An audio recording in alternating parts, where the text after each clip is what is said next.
ही थेट दृश्य आपण बघतोय संत सोपान काका महाराज यांच्या पालखीची. सोपान देव देखील त्यांना म्हणतात आणि इथल्याच मातीचे सासवडचे प्र के अत्रे यांनी जेव्हा त्यांचं वर्णन केलं तेव्हा सोपान देव यांचं वर्णन त्यांनी असं केलं, सोपा न देव म्हणजे देव हा सोपा नाहीये, देवाकडे जाण्याचा रस्ता हा सोपा नाहीये, पण जेव्हा आपण संतांची वाट धरतो तेव्हा देवाकडे जाण्याचा मार्ग हा अतिशय सोपा होतो.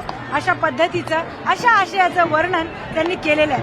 आषाढी वारीच्या निमित्ताने पुरंदरच्या सासवड नगरीमध्ये आपण बघतोय की भक्तीचा आणि निसर्गाचा एक मोठा संगम पाहायला मिळतोय.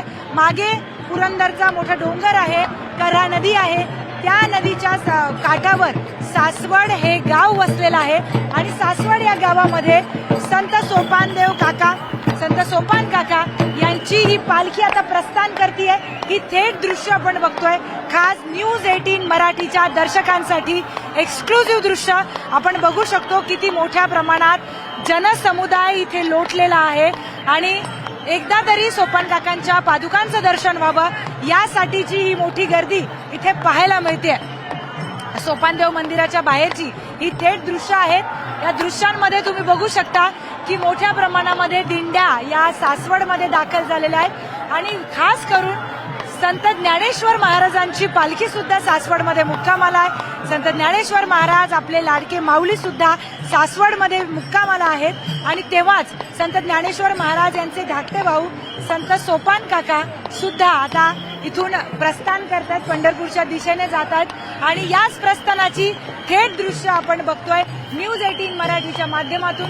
खास न्यूज 18 मराठीच्या दर्शकांसाठी आज बघतोय आपण लाखो वारकऱ्यांचे डोळे हे सोपानदेव काका यांच्या पालखीकडे लागलेले आहेत आणि मोठ्या प्रमाणात सासवडमध्ये ही लोक जमलेली आहेत.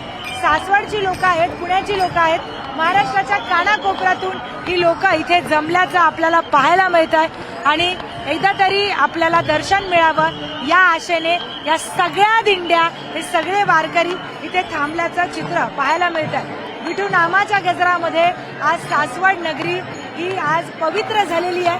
सासवड नगरीचा एक अनन्यसाधारण महत्व आहे आणि त्याचं महत्व या वारकऱ्यांनी इथे येऊन आणखी वाढवल्याचं चित्र आपल्याला पाहायला मिळत आहे. आपण बघतोय थेट दृश्य आहेत, अगदी तुम्ही घरी बसल्या ही एक्सक्लुझिव्ह दृश्य पाहू शकता.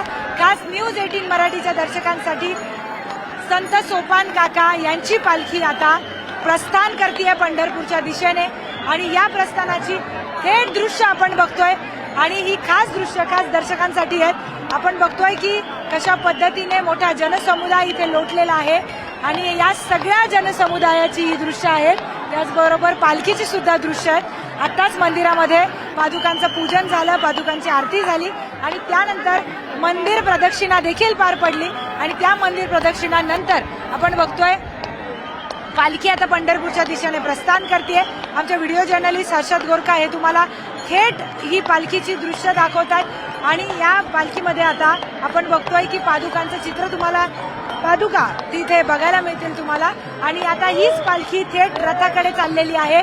संत सोपान काका यांचा रथ सुद्धा अतिशय सुंदर पद्धतीने सजवलेला आहे.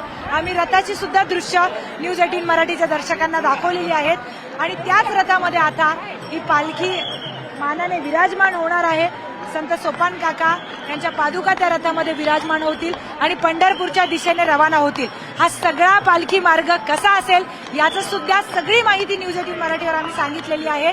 पालखीचे प्रमुख त्रिगुण गोसावी यांनी सगळी माहिती दिलेली आहे. यावर्षी अनेक नवीन दिंड्या या पालखी सोहळ्यामध्ये समावेश त्यांचा झालेला आहे आणि त्यानंतर आता मोठ्या प्रमाणात या पालखीचा एक मार्ग सुरू झालेला आपण बघतोय. मार्गस्थ झाली आहे पालखी पंढरपूरच्या दिशेने आणि संत ज्ञानेश्वर महाराजांची पालखी सुद्धा सासवडमध्ये आहे. मात्र या दोन्ही पालख्या एकमेकांना कधी भेटतात तर त्या तोंडले बोंडलेला भेटतात. मोठा बंधू भेटीचा सोहळा तोंडले बोंडलेला पार पडतो आणि तो सोहळा अतिशय बघण्यासारखा आणि भावनिक असतो. कारण तोंडले बोंडलेला हे दोघे बंधू तिथे एकमेकांना भेटतात आणि मग पंढरपूरच्या दिशेने त्यांची वाटचाल होते. बघा कसा अनोखा संगम आहे. इथून निघताना दोन्ही पालख्या वेगवेगळ्या मार्गाने निघतात खरं तर, पण तोंडले बोंडलेला या बंधू भेटीचा अनोखा संगम आपल्याला पाहायला मिळतो. आपण बघितलं की आत्ताच संत सोपान काका यांची पालखी आता पुढे निघालेली आहे, पंढरपूरच्या दिशेने मार्गस्थ झाली आहे आणि सगळे जे वारकरी आहेत इथे सगळे जे दर्शनासाठी आलेले आहेत ते भाऊक होताना आपल्याला पाहायला मिळत आहे की अतिशय सुंदर पद्धतीने दर्शन त्यांचं झालेलं आहे आणि त्या दर्शनानंतर आता वारकरी सुद्धा पुढच्या दिशेने मार्गस्थ होतील. माऊलींच्या दर्शनासाठी सुद्धा प्रचंड मोठ्या प्रमाणात गर्दी झालेली आहे. अगदी काही वेळामध्ये न्यूज 18 मराठीच्या दर्शकांसाठी संत ज्ञानेश्वर महाराज आपले लाडके माऊली त्यांचं सुद्धा थेट दर्शन तुमच्यासाठी आम्ही घेऊन येणार आहोत. त्या पालख्या तुम्हाला थेट दाखवणार आहोत आणि पादुकांचं थेट दर्शन तुम्हाला देणार आहोत. आता मी इथेच थांबते कारण पालखी पुढच्या दिशेने गेलेली आहे आणि पुढचे सुद्धा सगळे दृश्य तुम्हाला दाखवणार आहोत. व्हिडिओ जर्नलिस्ट हर्षद गोरकासह मी प्रियांका राठी, न्यूज 18 मराठी, सासवड.